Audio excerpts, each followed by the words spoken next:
सबसे पहले आप सभी का स्वागत है मेरे चैनल पर। आज से मैं लेकर आ रहा हूँ आपके लिए most important MCQ.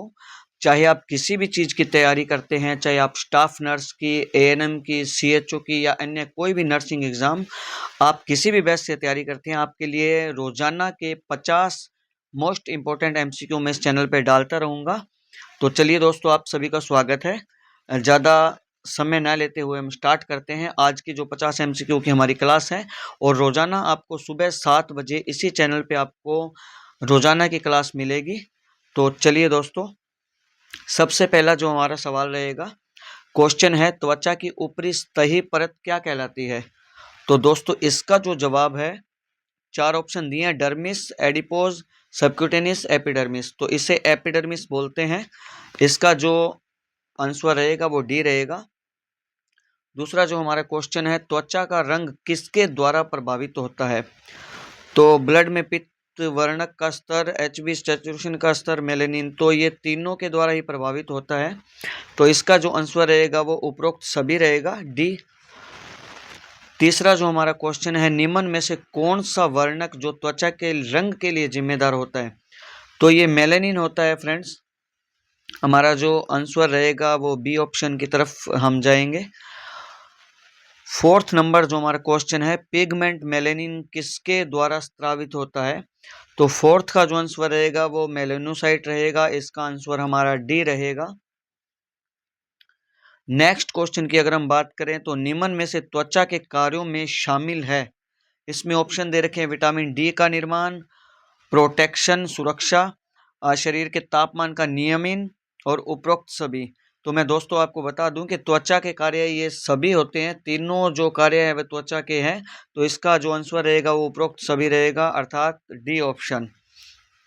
Next question, शरीर से अधिकांश हीट लॉस किसके माध्यम से होता है। तो इसका जो आंसर रहेगा वो डी ऑप्शन रहेगा, त्वचा के माध्यम से सबसे ज़्यादा हीट लॉस ह्यूमन बॉडी में होती है। नेक्स्ट क्वेश्चन है, जो तापमान नियमन का जो केंद्र है, टेम्परेचर रेगुलेशन सेंटर है, मस्तिष्क के कौन से भाग में स्थित होता है। तो इसका जो आंसर रहेगा वो हाइपोथैलेमस है। हाइपोथैलेमस में हमारा जो है वो टेम्परेचर रेगुलेशन जो सेंटर है वो पाया जाता है, जो तापमान का नियमन करता है। नेक्स्ट इसका जो आंसर है वो ए रहेगा। नेक्स्ट क्वेश्चन की हम बात करें कि त्वचा की रक्त वाहिकाओं के वेसोडाइलेशन का क्या कारण होता है। तो इसका जो आंसर हमारा रहेगा वो बी रहेगा, कि गर्मी से जो है वो नुकसान होता है, हीट लॉस होती है, उसके कारण वेसोडाइलेशन होता है। इसका जो आंसर है वो हमारा बी रहेगा। उसके बाद नेक्स्ट क्वेश्चन की हम बात करें, निम्न में से शरीर का सबसे बड़ा अंग कौन सा है। तो सबसे बड़ा जो ऑर्गन है वो हमारा त्वचा है। इसका आंसर जो है वो हमारा डी रहेगा। सबसे बड़ा जो ऑर्गन होता है वो त्वचा होती है। उसके बाद नेक्स्ट जो क्वेश्चन है उसमें है, शरीर के कौन से भाग पर एपिडर्मिस सबसे मोटी होती है। तो इसमें 4 ऑप्शन है, एक तो एल्बो, फिंगर और हथेलियों एवं तलवों पर, और चौथा जो ऑप्शन है वो सिर यानी हेड। तो इसका हमारा जो राइट आंसर रहने वाला है वो सी रहने वाला है। हथेलियों एवं तलवों पर जो होता है वो एपिडर्मिस की सबसे ज़्यादा मोटाई पाई जाती है। नेक्स्ट क्वेश्चन जो हमारा रहने वाला है, निम्न में से बाहरी तरफ से भीतरी तरफ एपिडर्मिस की परतों का कौन सा क्रम सही है। तो हम बाहर से अंदर की तरफ अगर एपिडर्मिस की लेयर देखते हैं तो इसमें 4 ऑप्शन आपको दे रखे हैं, लेकिन मैं अगर राइट आंसर की बात करूं तो ए है जो हमारा वो राइट आंसर रहने वाला है। सबसे पहले कॉर्नियम होती है, उसके बाद ल्यूसिडियम होती है, उसके बाद ग्रेनुलोसम होती है, उसके बाद जर्मिनेटिव होती है। तो हमारा जो ए ऑप्शन है वो राइट आंसर की ओर जाने वाला है। नेक्स्ट क्वेश्चन की अगर हम बात करें तो निम्नलिखित में से किस जगह की त्वचा में सीबेशियस ग्लैंड त्वचा में सबसे अधिक संख्या में होती है। तो ये दोस्तों लिखना थोड़ा सा इसमें गलती से हो गया। जो ये क्वेश्चन है इसका मतलब है कि निम्नलिखित में से किस जगह को छोड़कर जो सीबेशियस ग्लैंड है वो त्वचा में सबसे अधिक होती है। किस जगह को छोड़कर त्वचा में सीबेशियस ग्लैंड सबसे अधिक होती है।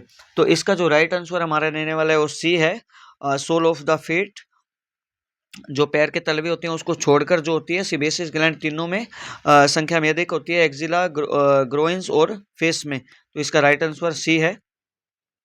उसके बाद नेक्स्ट क्वेश्चन की हम बात करें, एक वयस्क के शरीर में पानी का कितना प्रतिशत होता है? तो 60%, 40%, 90%, 80%। तो इसका जो राइट आंसर है वो 60% है। एक जो ह्यूमन बॉडी होती है उसका शरीर में जो वाटर का जो परसेंटेज होता है वो 60% रहता है। नेक्स्ट क्वेश्चन की हम बात करें, यदि एक वयस्क के शरीर का वजन 60 kg है तो बॉडी फ्लूइड की कुल मात्रा कितनी होने वाली है? तो इसका जो राइट आंसर है वो सी होने वाला है, 36 kg। क्योंकि अभी हमने बात की थी कि जो पूरा वयस्क शरीर होता है उसमें 60% जो है वो वाटर रहता है। तो 60 किलो अगर वजन है तो इसको अगर हम इसका परसेंटेज निकाल के 6 से गुना करेंगे तो उसका आंसर आएगा 36। तो सी आंसर है हमारा जो राइट रहने वाला है। नेक्स्ट क्वेश्चन की अगर हम बात करें तो शरीर की सबसे छोटी कार्यात्मक इकाई कौन सी है? तो इसका जो राइट आंसर रहने वाला है वो कोशिका है। जैसा कि आप सभी जानते हैं कि यह शरीर की सबसे छोटी और फंक्शनल यूनिट होती है जिसे हम सेल कहते हैं। नेक्स्ट क्वेश्चन है आपका, कोशिका का सबसे बड़ा अंग कौन सा होता है? तो कोशिका का जो सबसे बड़ा ऑर्गेनेल होता है वो केंद्रक होता है। इसका जो आंसर है वो ए बिल्कुल राइट है। लाइसोसोम्स, राइबोसोम्स और माइटोकॉन्ड्रिया नहीं होते हैं। जो सबसे बड़ा अंग होता है वो केंद्रक होता है। नेक्स्ट क्वेश्चन की हम बात करते हैं, एक कोशिका का वाटरी फ्लूइड जिसमें कई ऑर्गेनेल पाए जाते हैं उसे किस रूप में जाना जाता है? तो इसका जो राइट आंसर है दोस्तों, इसको साइटोप्लाज्म बोलते हैं। जिसमें जो सभी जो ऑर्गेनेल है वो तैरते रहते हैं उसे हम साइटोप्लाज्म बोलते हैं। इसका जो राइट आंसर रहने वाला है वो डी रहने वाला है। नेक्स्ट क्वेश्चन की अगर हम बात करें तो नेक्स्ट क्वेश्चन जो हमारा रहने वाला है वो, कोशिका का वह अंग जो प्रोटीन संश्लेषण का कार्य करता है, प्रोटीन का सिंथेसाइज करता है। तो इसका आंसर है सी, राइबोसोम्स है, जिसे हम प्रोटीन की फैक्ट्री भी बोलते हैं। तो इसका आंसर सी है जो बिल्कुल राइट रहने वाला है। कोशिका का जो पावर हाउस है वो किसे कहा जाता है? तो अधिकांश लोग सभी जानते हैं कि माइटोकॉन्ड्रिया है जो कोशिका का शक्ति ग्रह जिसे पावर हाउस बोला जाता है। इसका राइट जो आंसर है वो डी रहने वाला है। इसके बाद हम बात करते हैं कि माइटोसिस के दौरान एक कोशिका द्वारा निम्नलिखित में से किस क्रम के चरणों का पालन किया जाता है? तो इसमें पूछा गया है कि पहले कौन सी स्टेज आती है, उसके बाद कौन सी स्टेज आती है। तो चारों स्टेज का यहाँ वर्णन किया गया है और ये क्वेश्चन जो मोस्ट इंपोर्टेंट है बिहार CHO 2018 में आ चुका है। तो इसका जो राइट आंसर रहने वाला है वो दोस्तों आपको बता दूं, सबसे पहले प्रोफेज होती है, फिर मेटाफेज होती है, फिर एनाफेज, फिर टीलोफेज होती है। तो बी आंसर है जो वो बिल्कुल राइट सटीक बैठता है। इसका जो जवाब है वो बी रहने वाला है। उसके बाद नेक्स्ट क्वेश्चन की हम बात करेंगे, मानव शरीर में सबसे प्रचुर मात्रा में टिश्यू कौन सा पाया जाता है? Muscles tissue, nervous tissue, connective tissue, epithelial tissue. तो इसका जो राइट आंसर रहने वाला है वो कनेक्टिव टिश्यू होता है। कनेक्टिव टिश्यू जो होता है वो शरीर में सबसे ज़्यादा प्रचुर मात्रा में पाया जाता है। तो जो इसका राइट आंसर रहने वाला है वो सी है। नेक्स्ट क्वेश्चन की हम बात करते हैं, एपिथेलियल टिश्यू जो यूरिनरी ब्लैडर को लाइंस करता है, स्ट्रेटिफाइड या क्लूमनार, ट्रांजिशनल और स्क्वेमस टिश्यू। तो इसका जो राइट आंसर रहने वाला है दोस्तों वो ट्रांजिशनल टिश्यू रहने वाला है। जो इसका राइट आंसर है वो सी है। नेक्स्ट क्वेश्चन की हम बात करें, द्रव की हाई कॉन्सेंट्रेशन से लो कॉन्सेंट्रेशन के पार अर्धपारगम्य झिल्ली की ओर निष्क्रिय गति के रूप में जाना जाता है। तो इसे डिफ्यूजन बोलते हैं या ओस्मोसिस बोलते हैं, हाइड्रेशन, और चौथा आपका जो ऑप्शन है फैसिलिटेटेड डिफ्यूजन है। तो इसका जो राइट आंसर रहने वाला है वो दोस्तों बी रहने वाला है। इसे ओस्मोसिस कहा जाता है। राइट आंसर बी की तरफ हम जाएंगे। नेक्स्ट जो क्वेश्चन है, किस प्रक्रिया द्वारा लंग्स के एल्वियोलाई से O2 को वायु कोशिकीय और कोशिका दीवारों के माध्यम से ब्लड का स्थानांतरित किया जाता है, उसे क्या कहा जाता है?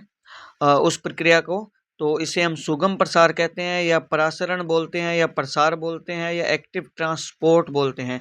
तो इसका दोस्तों जो राइट आंसर रहने वाला है वो डिफ्यूजन रहने वाला है, इसे हम डिफ्यूजन बोलते हैं। तो सी इसका बिल्कुल राइट आंसर माना जाएगा। उसके बाद हम बात करते हैं निम्न में से कौन सा पदार्थ है जो इन्फ्लामेटरी रिएक्शन में शामिल होता है। तो इसके भी हमें 4 ऑप्शन दोस्तों दिए गए हैं, हेपारिन, रेनिन, हिस्टामिन और थायरोक्सिन। इसका जो सही आंसर रहने वाला है वो हिस्टामिन रहने वाला है, सी बिल्कुल सटीक जवाब बैठता है। उसके बाद है जो दोस्तों बोन क्या है, कि बोन एक कनेक्टिव टिश्यू है, मस्कुलर टिश्यू है, एपिथेलियम टिश्यू है, या नर्वस टिश्यू है। तो इसका जो सही जवाब है वो ए है, बोन जो होती है वो कनेक्टिव टिश्यू होती है, ए बिल्कुल सटीक जवाब बैठता है। उसके बाद हम बात करते हैं मानव शरीर में कुल कितनी रिब्स पाई जाती है। 10 जोड़े, बी है जो वो 8 जोड़े है, सी है जो 12 पेयर्स है, डी है जो 15 पेयर्स है। तो जैसा कि आप सभी जानते हैं कि मानव शरीर में कुल 12 पेयर्स रिब्स पाई जाती है, 12 जोड़े पसलियां होती है। तो इसका जो जवाब है वो सी ऑप्शन बिल्कुल सटीक बैठता है। नेक्स्ट क्वेश्चन की हम बात करते हैं मानव शरीर में सबसे बड़ी कैविटी कौन सी होती है। तो 4 कैविटी हमें बताई गई है, pelvic cavity, thoracic cavity, cranial cavity और एब्डोमिनल कैविटी। तो मैं आपको बता दूं कि मानव शरीर की जो सबसे बड़ी कैविटी होती है वो एब्डोमिनल कैविटी ही होती है। इसका जो सटीक आंसर है वो डी है। नेक्स्ट क्वेश्चन है जो मानव शरीर में विटामिन K2 का संश्लेषण किसके द्वारा किया जाता है। तो 4 ऑप्शन आपके सभी के सामने है, liver, spleen, bacteria in colon, कि जो कोलन में बैक्टीरिया होते हैं, और मसल्स फाइबर के द्वारा। तो इसका जो राइट आंसर है दोस्तों वो है सी, बैक्टीरिया इन कोलन के द्वारा मानव शरीर में विटामिन K2 का संश्लेषण किया जाता है। तो सी आंसर सबसे राइट होगा इसके लिए। नेक्स्ट क्वेश्चन की हम बात करें कि ब्लड और लंग्स के बीच गैसों का आदान प्रदान क्या कहलाता है। उसे हम इंटरनल रेस्पिरेशन बोलते हैं, या एक्सक्रीशन बोलते हैं, या ऑक्सीजनरेशन बोलते हैं, या एक्सटर्नल रेस्पिरेशन बोलते हैं। तो इसका जो सटीक जवाब रहने वाला है उसे हम बाह्य श्वसन यानी कि एक्सटर्नल रेस्पिरेशन बोलते हैं।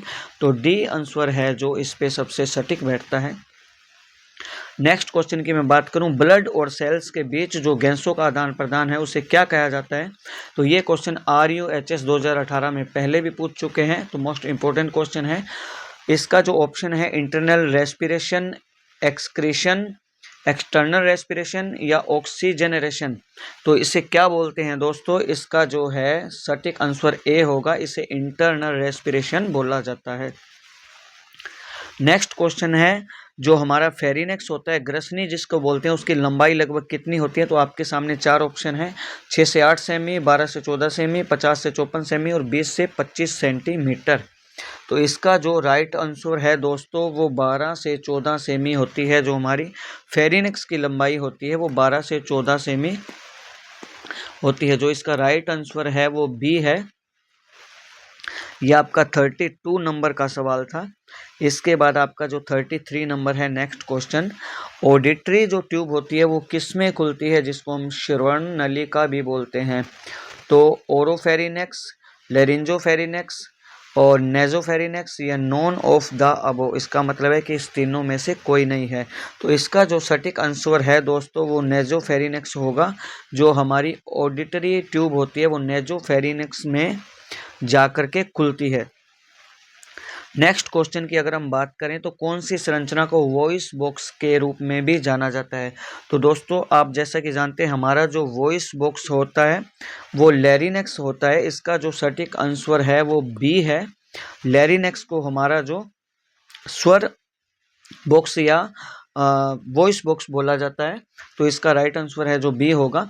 उसके बाद नेक्स्ट क्वेश्चन की हम बात करें तो ध्वनि के उत्पादन में महत्वपूर्ण भूमिका निभाने वाले अंग को क्या बोलते हैं। तो इसका जो राइट आंसर रहने वाला है, आपको 4 ऑप्शन दे रखे हैं, लैरिनेक्स, टीथ, माउथ और फेरिनेक्स। तो इसका जो राइट आंसर है दोस्तों वो ए रहने वाला है। लैरिनेक्स ही है जो ध्वनि के उत्पादन में जहाँ से स्वर प्रकट होता है उसमें महत्वपूर्ण भूमिका निभाता है, उसे लैरिनेक्स बोला जाता है। नेक्स्ट जो क्वेश्चन हमारा रहने वाला है 36 नंबर का, उसमें पूछा गया कि निम्नलिखित में से कौन से अंग को विंड पाइप अर्थात श्वास की नली के रूप में भी जाना जाता है। तो इसका जो राइट आंसर है हमारा वो डी रहेगा। श्वास की नली को बोला जाता है ट्रेकिया और जो खाने की नली होती है उसको बोला जाता है इसोफेगस। तो यहाँ हमारा डी ऑप्शन है जो बिल्कुल सटीक बैठता है। उसके बाद नेक्स्ट क्वेश्चन है जो ट्रेकिया श्वास नली की लंबाई लगभग कितनी होती है। चार ऑप्शन हमें दे रखे हैं, 2 से 4 सेमी, 25 से 30 सेमी, 10 से 12 सेमी, 40 से 45 सेमी। तो इसका जो सटीक आंसर है दोस्तों वो सी है। 10 से 12 सेमी हमारी जो ट्रेकिया है श्वास नली है उसकी लंबाई होती है। तो सी ऑप्शन बिल्कुल राइट आंसर होगा इस क्वेश्चन के लिए। नेक्स्ट क्वेश्चन है जो 38 नंबर, राइट लंग्स में कुल कितने लोब पाए जाते हैं। तो इसका जो राइट आंसर है वो 3 लोब होगा। इसका जो राइट आंसर रहने वाला है वो बी रहने वाला है, क्योंकि राइट लंग्स जो होता है उसमें 3 लोब पाए जाते हैं और जो लेफ्ट लंग होता है उसमें 2 लोब अपर और लोअर होते हैं। लेकिन जो राइट लंग होता है उसमें अपर, लोअर और एक मिडल लोब भी लंग्स में होता है। तो इसका जो बी ऑप्शन है वो बिल्कुल राइट रहने वाला है। नेक्स्ट क्वेश्चन है जो उसमें पूछा गया कि ब्रीदिंग के दौरान कौन सी संरचना फेफड़ों की 2 सतहों के बीच घर्षण को प्रिवेंट करती है अर्थात रोकती है। तो इसमें 4 ऑप्शन दे रखे हैं, subdural space, pleural cavity, pericardial sac और सब अरेक्नोइड स्पेस। तो इसका जो राइट आंसर रहने वाला है दोस्तों वो बी है, प्लूरल कैविटी होती है। वो जो होती है वो संरचना ब्रीदिंग के दौरान फेफड़ों की 2 सतह के बीच घर्षण नहीं होने देती है। तो इसका जो राइट आंसर रहने वाला है वो बी है। नेक्स्ट क्वेश्चन की हम बात करें तो कौन से स्तर पर ट्रेकिया जो होता है वो ब्रोंची में डिवाइड होता है। तो एम्स में पूछा गया 2016 में ये सवाल। तो इन्होंने 4 ऑप्शन दिए हैं कि at the level of 5th thoracic vertebra, at the level of 3rd thoracic vertebra, at the level of 4th thoracic vertebra और at the level of 5th cervical vertebra. तो इसका जो राइट आंसर रहने वाला है वो दोस्तों ए रहने वाला है। 40वें नंबर का सवाल है उसका ए बिल्कुल सटीक जवाब बैठता है कि जो 5th थोरेसिक वर्टिब्रा होती है उसके लेवल पर जो ट्रेकिया है वो ब्रोंची में डिवाइड हो जाती है।